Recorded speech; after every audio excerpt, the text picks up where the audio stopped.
were talking about the end of live television, and kind of the switch to videotape and film. Now, you mentioned going to Playhouse 90 on the West Coast. What was it like dealing with the West Coast people versus, say, where you had come from? Well, Playhouse 90 was, at least in my experience with it, was really a transplant of New York for a while. It was all live. I worked with, again, it was Herb Brodkin was out there doing it when I was there, so it was the same people that I dealt with. And it wasn't that much different. And, I was working, as I said, with Edward G. Robinson. Yes, he's movies, but he's also an actor. He had just recently done New York theater again, and he was an old-time actor from way back. So it really wasn't that much different. I think it's after Playhouse 90 that the differences come in. That was still a part of the earlier television dramatic things. And then those 2-hour special type things that came in after Playhouse 90 were different. Even Roots becomes part of that, which is different. Different, other than the content and political questions, just in terms of what they're showing to an audience. I think it's post that. So because Playhouse 90, some say, was basically the culmination of all that had happened in New York.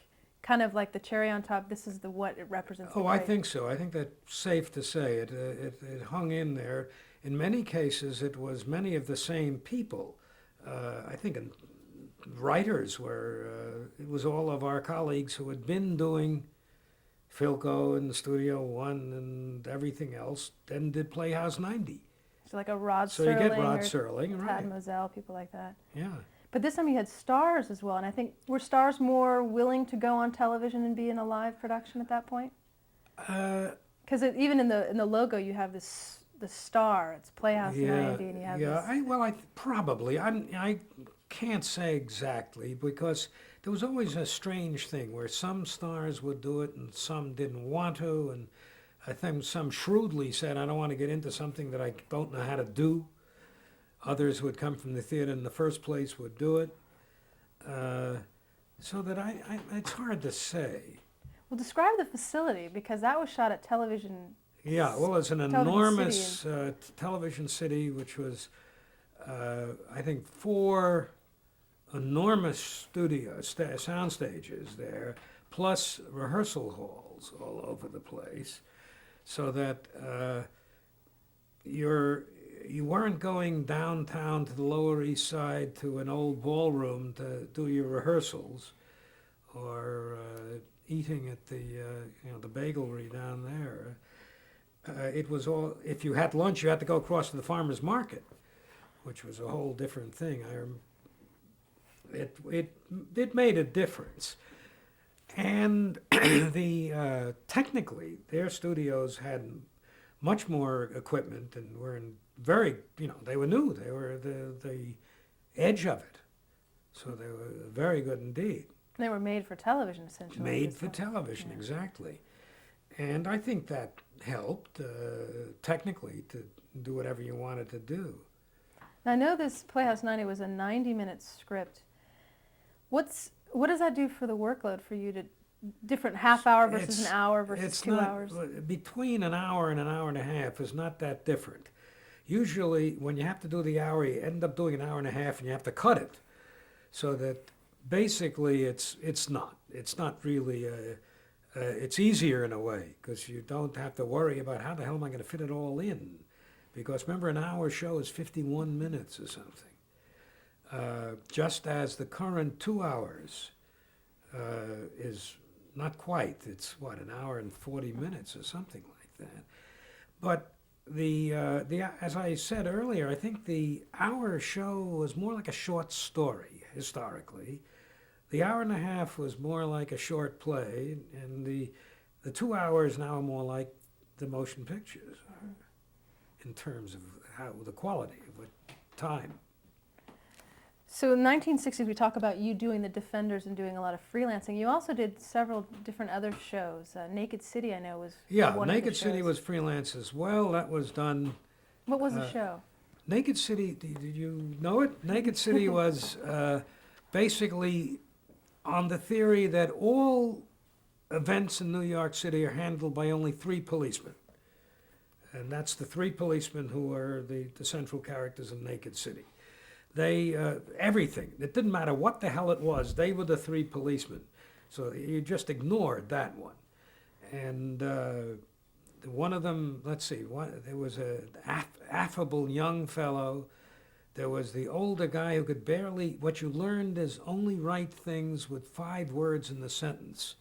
Because this actor couldn't say more than 5 words without doing too much. And then there was sort of the sidekick fellow. And so that whatever story you had, these are the three fellas, whether it's, downtown precinct or whatever, you made believe that it was all them. And what we used to do on that, I was, the primary writer on that for a long time was Howard Rodman, and also Abe Guinness, who had been from New York, and then I did some as well. It was shot in New York. It was very strange. It was shot all over New York, but the management was in Los Angeles. The producers and everybody else was in Los Angeles. Herb something else. Herbert Leonard? Herb Leonard, right, was in Los Angeles, and he had his, and so that you had this business of dealing sort of by long distance telephone, or sometimes Herb and his editor would come into New York and you'd meet with them. But here it was, I was writing in New York, they were dealing with it in Hollywood, then they would shoot it in New York, then the dailies went back to Hollywood, and then it was edited in Hollywood. It was very bizarre.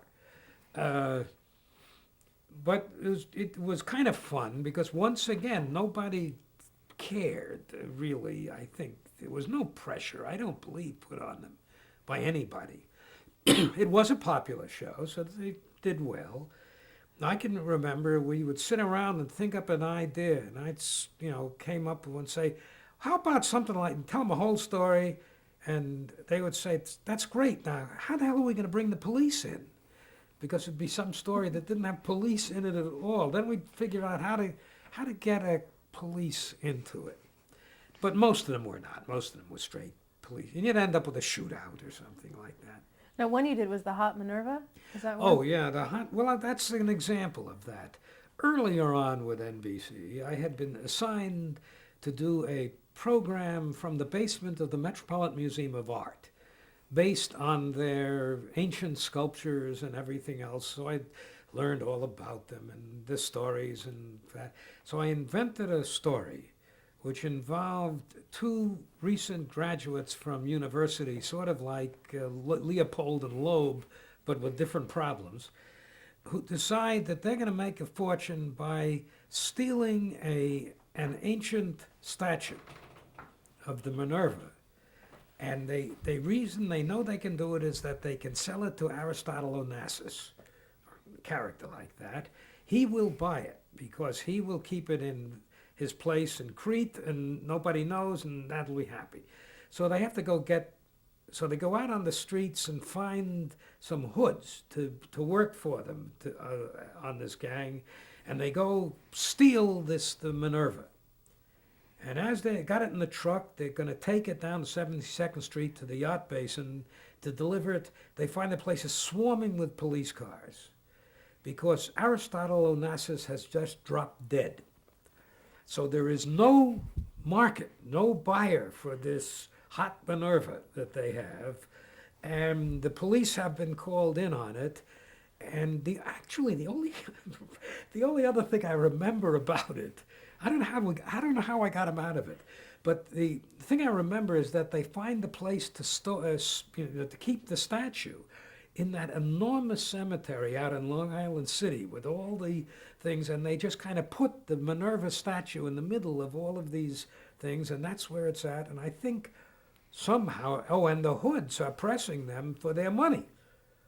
Now, you'll have to look up the thing in the museum or something to find out how it came out, because I'm damned if I remember. You didn't know how to get them out of their particular. Well, how you did. we ended it somehow. So Naked City, you did a few of those, right? Did a good number, yeah. Yeah. And then I know Route 66. Route 66 were the same producers. With And Charlie Russell, he was also. Charlie Russell was on that, Yeah, that's yes. right. Charlie Russell I had known in New York. And then he was on the coast and, kept turning and coming back and forth to each other. Route 66 was the same fellas who did Naked City. It was Burt Leonard and the same thing, and Howard Rodman wrote a lot of them too. Howard used to, he was strange. He would hang around like Saturday, they'd have to go and Monday they're going to shoot, and Thursday he says, "What am I going to do?" And he would bring it in Saturday morning or something like that. I did it a little more in advance. But I remember doing one Naked City. I think I may have just done one. But it was based on around here, again, around in Vermont. And it was shot right here in Vermont. Now that show was always on the road. They went from place to place. That was the point. Those two actors never got home, as far as I know. And they did it here, and a batch of the local people were in it. We had a kind of a fair scene, and the horses that were drawing the load were the local horses from here. And again, Parker Fennelly, whom I've mentioned, was in it as the old gentleman who didn't want to auction his horses off because he really didn't. And the two fellas get on his side and try to help him, that sort of thing. I remember that when we shot that one, the director suddenly got hysterical because it called for voiceover on the PA system in this county fair thing, and he hadn't brought an actor. So what they did is they got me to bootleg it behind the, which was totally improper because of the actors union and everything else. So they had me out behind their wagon, bootlegging the my voiceovers in Vermont dialect. So I think I appear on that tape, at least in a voiceover. In the Vermont dialect, what were you saying? Do you remember? Well, whatever it was about. And next on the drawing horses comes farmer, that sort of thing. And you listen to the people around and you can do it. But it was, people still remember that. We just had a benefit auction here for a music program. And I found a copy of the tape. So I gave it to them for the auction, and it got auctioned off to benefit the local thing. The local celebrity. Yeah. That's wonderful. And another one I know that you did that was inspired by real life incidents was something you did for Saints and Sinners. Wasn't that a shame for a diamond? Is that right? Yeah, a shame for the diamond wedding. Yes. Well, Tell me about that. Well, that was Saints and Sinners was a thing in which I think the running thing was that there was a newspaper man, if I remember correctly. Yeah, it's about So essentially what I came up with was something that had been based on my grandfather, my maternal grandfather, who when he was 95, the whole family had gathered for something like 75th or 80th anniversary or something like that. And he remarked that what he would really like to have is a divorce. And everybody said, what are you talking about? It's your 75th. He said, well, we never really got along. So I decided that would make a great story. So we set this thing, Paul Muni played in it, set this thing in an old people's home, same tale with the grandfather and the 75th anniversary for the diamond wedding, who says, I want a divorce. And the wife says, fine, that's all right with me. And all the family is terribly upset. The grown children who are 60 and the grandchildren, the only one who can relate to the grandparents is like a 17-year-old grandchild, something like that. What they eventually find out is there's nothing of the sort. He just wants attention to be paid or something. And that was rather unusual for that because they usually had shootouts and things of that sort. But they did it. Somehow you worked the newspaper aspect into it. Yeah, well, I think he was covering the diamond wedding for the home, and somehow he got involved. So that was legitimate, yeah. Did your grandfather really not want a divorce? I mean, he just said it for fun. He was a playful old gentleman. That's good. I know another show that you worked on was The Doctors and Nurses. That was a Herbert Brodkin show. Yeah, they have the, then I think was the first one the doctors or the nurses? It was the nurses, I think. The nurses, yeah, well, it believe so. was, Wasn't it a Playhouse 90 or a, it was, well, wasn't it must have come something like- off of something, Mhm. and then they did it as a series. And once again, you take who's going to die, who isn't going to die, all kinds of issues, and just stick it on top of the thing. And you weren't worried about the ongoing story of the characters. You just had whatever issue happened. Yeah, whatever happens, and so that your running characters take part in it. And I know you did a pilot episode for the Hapners. That was something. Well, that we you created. invented that. Yeah, Yeah, tell me about how that came about. Oh well, you know, was working with Herb, and we said, well, let's do a pilot. We'll have a big hit. So we decided that rock music was the big thing now.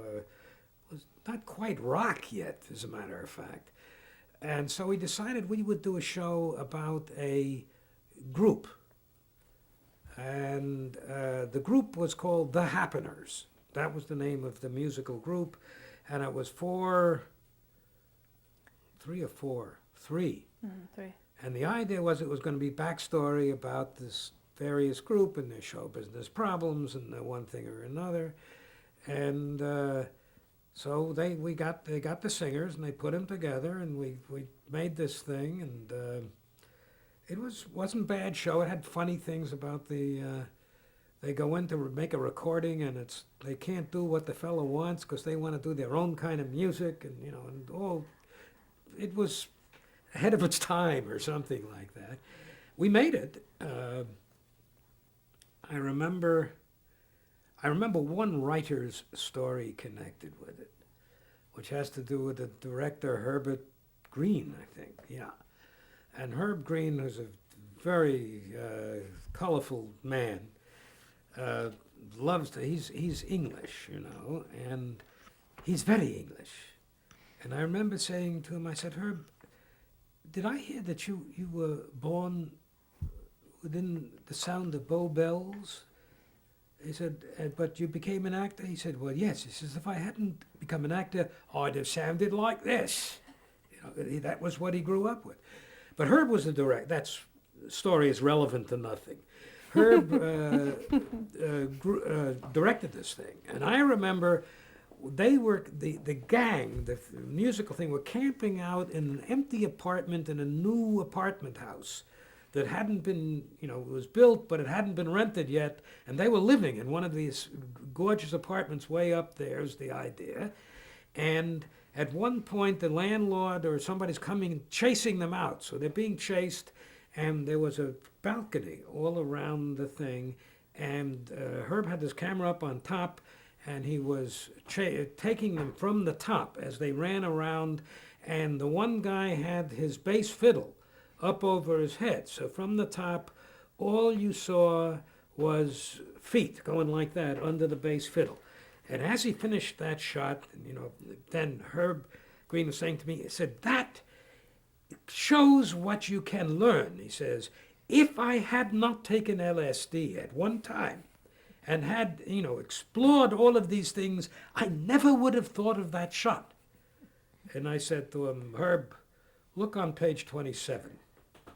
Then on page 27, in the stage directions, on the script, is described the entire shot with the feet underneath the. But that's a writer's story. Now that show, how come it wasn't picked up? Many, so many pilots are made and not picked up for one reason or another. It wasn't. The show that was picked up came after that. They won a. What was the one about the rock group? The comedy. The Monkees? The Monkees. Yeah. The Monkees came after that. We were on Summer, and then somebody invented the Monkees the next on their own, and it had a lot we didn't have because none of us knew a damn thing about that music. I think the director did, or somebody. No, the music director did, because he had to record it, pre-record it, do it. He was the only one who knew anything about it. So there was actually, they were singing throughout. Oh yeah, they were doing numbers all through, original numbers. So what were the challenges of getting a show picked up at the time? You know, this is for the salesman. This was the problem for the producers, the agency people, the who, the what. I really never was involved with literally selling a show to a network person. I was involved. I could be involved with talking them into this would be a good idea, and he says, "Go do it." The difference between that and getting the show on is enormous, and that's a whole life and trade of its own. Herb did a lot of it and did it very well, but you don't win them all, and this was a loser. Would you have stayed as the writer had it gone picked up as a series? Oh, I would have undoubtedly done some and supervised some, and I wouldn't have done them all. Did it appeal to you to stay on a series, or did you prefer No, I freelancing? would have just liked to do the pilot and then maybe do a couple and then get somebody else in. This is really what Reggie did on The Defenders. It's the same thing. Why? Did you like the variety? Yeah, you don't want to sit and do the same thing all the time, be tied down with. I know one thing that you did, that was in '67, but in '68 you did an adaptation of Pinocchio. Yeah, well, that was, had a different thing, different quality. That was a one-timer from the specials for television type years, where I had done a musical at Bajur and another musical with composer Walter Marks On Broadway. on Broadway. And so we thought, well, why don't we'll do an adaptation of something. And we said, well, let's do Pinocchio. And so I'm not sure whoever the agent was at the time went in and sold it to somebody at the network. And they said, all right, fine. Well, I remember we interviewed, we wrote it, and then we were looking to cast it. And at first we interviewed Woody Allen to be Pinocchio, but he decided he didn't want it. Yeah, well, he was absolutely right. Why the hell should he be Pinocchio in somebody else's script? And we ended up with, again, I didn't know who the hell it was, Peter Noon, who was the lead singer in an English rock group, which had a different name, Somebody and the Somethings, but it wasn't his name. And he played Pinocchio, and Burl Ives played Geppetto. And it was a strange thing because, again, this was done tape. So now we're in between live and film. It was done a piece at a time, tape, as if it were, like today, in Brooklyn, in the big Brooklyn studios. And Peter Noon had his whole English gang with him. And what they were doing upstairs in the dressing room, I'm not entirely sure. But he did okay. Burl Ives' wife was watching around because he had a tendency there was a prop salami, and Burl had just recovered from a heart attack, and his wife was terribly upset because in between takes he had eaten half the salami. So she got upset about that. Otherwise, it was fun, worked out. Was this the advent of TV specials? Was this now becoming part of television? Oh, there were many. It was not the beginning of it. There were many specials at this point. People would book one thing as a special. And very often they were musicals or special things of that sort. It was right in the regular turn of them. And would you come up with those ideas and pitch them to a producer? Or would a producer Yeah, come to you? you would. It could go either way. You could be called by a producer and say, listen, we're talking about doing this. Would you be interested? Or you get an idea and you find a producer you know and say, would you like to promote it?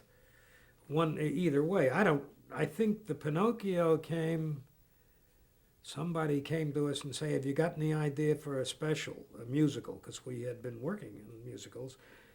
And I don't know why the hell we picked Pinocchio, but it was fun because we did a kind of a satirical thing on it. Well, I know you'd done Brigadoon in '66. Brigadoon was a straight adaptation. That was on the West Coast too. That was done in right. that same studio as the old Television Playhouse City? 90s, Yeah. Television City.